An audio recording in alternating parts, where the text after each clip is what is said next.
नमस्कार दोस्तों। मेरे कुछ भाई बहन प्रश्न करते हैं मुझसे कि आप मांसाहार के लिए आप मना करते हो।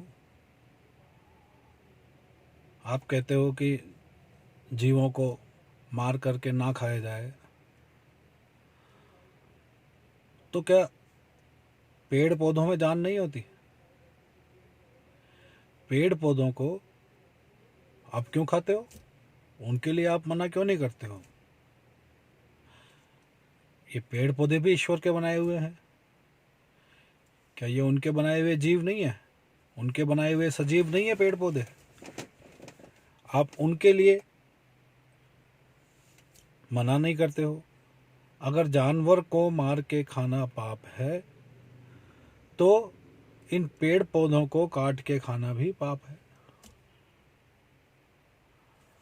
तो आज मैं आपके इस प्रश्न का उत्तर दूंगा।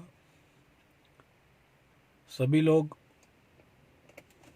इस प्रश्न का उत्तर जानना चाहते हैं। मैं भी बचपन में जानना चाहता था, जब छोटा था,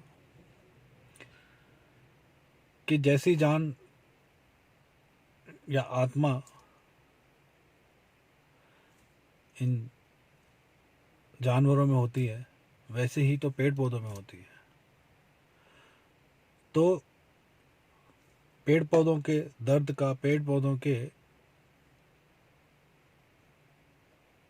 उपयोग का लोग मना क्यों नहीं करते? देखिए, पेड़ पौधों को नष्ट करना भी पाप की श्रेणी में आता है।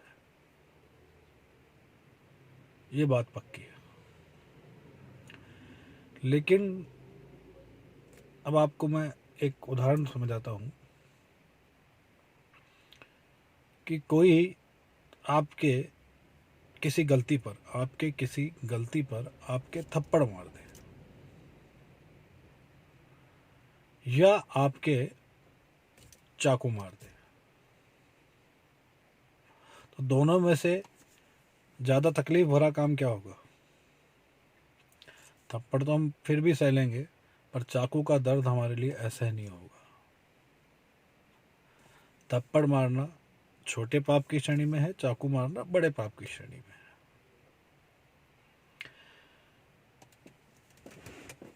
है। देखिए, पेड़ पौधों का, अनाज का, किसी का भी भक्षण करके हम पाप के भागीदार नहीं बनते हैं। वो मैं आपको समझाता हूँ। मान लीजिए एक मांसाहार करने वाला है, वो अगर चिकन खा रहा है या मीट खा रहा है, अब वो क्या करेगा? चिकन खाने के लिए आपको उस मुर्गे को या मुर्गी को मारना ही पड़ेगा, काटना पड़ेगा, उसकी जान लेनी पड़ेगी, तब आप चिकन खा सकते हैं। लेकिन आपको अगर एप्पल खाना है तो एप्पल का पूरा ट्री है, वो अपनी जगह खड़ा है, जीवित है। आपने एक एप्पल तोड़ा और आपने खा लिया। आपने सारे भी एप्पल तोड़ लिए तो भी उस पेड़ की जान नहीं जा रही है। आया समझ में?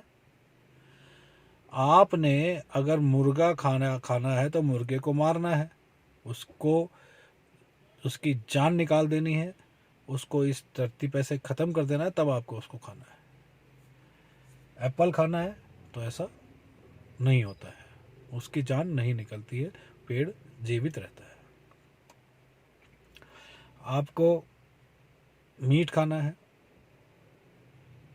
तो किसी भी जानवर का अगर आपको मीट खाना है तो आप तभी खा सकते हैं जबकि आपने उसके प्राण निकाले हों, उसको मार दिया हो, उसको ख़त्म कर दिया हो, तो ही आप उस जानवर का मीट खा सकते हैं। चाहे बकरा खाएं, चाहे भैंस खाएं, चाहे गाय खाएं, चाहे सूअर खाएं,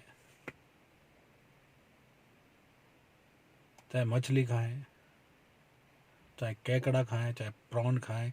अब जो भी जानवर आप खाते हैं उसके प्राण आपको हरने ही पड़ेंगे, उसको आपको मारना ही पड़ेगा, तभी आप उसको खा सकते हैं। और शाकाहार में आप किसी भी पेड़ का फल तोड़ के खा लीजिए, उसके आप प्राण नहीं हरते हैं, उसको आप समूल नष्ट नहीं करते हैं।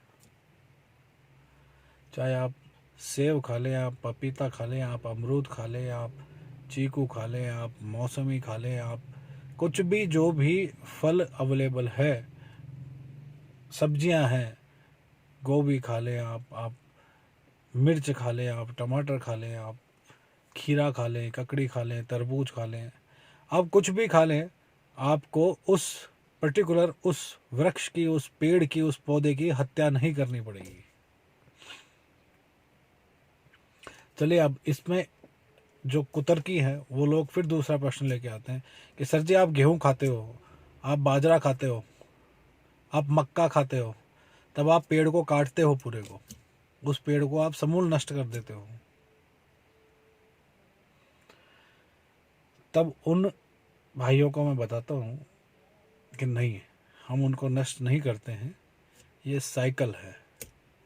उस पेड़ की, गेहूं की, मक्का की, बाजरे की, जो भी ये अनाज की वाली फसलें हैं, इनकी एक निश्चित जीवन होता है और उनके मरने के बाद ही हम उनको काटते हैं। जब वो वृक्ष या वो पौधा अपनी संपूर्ण आयु जी लेता है और प्राकृतिक रूप से वो मर जाता है, तब उसको काटा जाता है।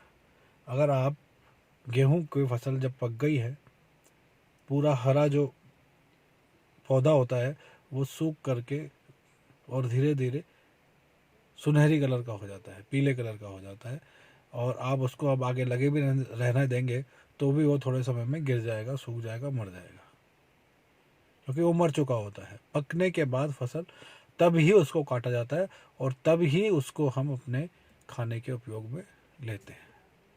तो यहाँ भी हम किसी तरह की हत्या नहीं कर रहे हैं, अनाज खाने में भी हम किसी तरह की हत्या नहीं कर रहे हैं, तो ये जायज़ है।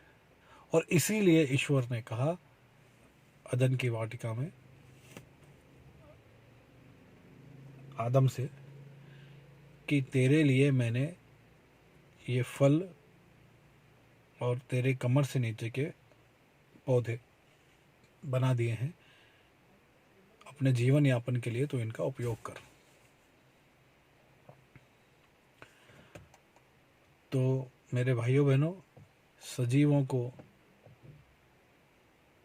जीवों को जिनमें प्राण है, जिनको आप दर्द देते हैं,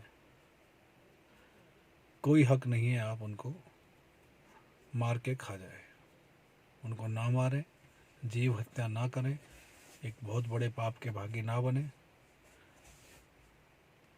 और जो कर रहे हैं वो अगले 12 साल में नष्ट हो जाएंगे, वो खत्म हो जाएंगे इस पृथ्वी से। ये आपके प्रश्न का उत्तर मैंने दिया। और भी कोई शंका हो तो आप पूछ सकते हैं मुझसे, जवाब आपको अवश्य मिलेगा। जय भारत।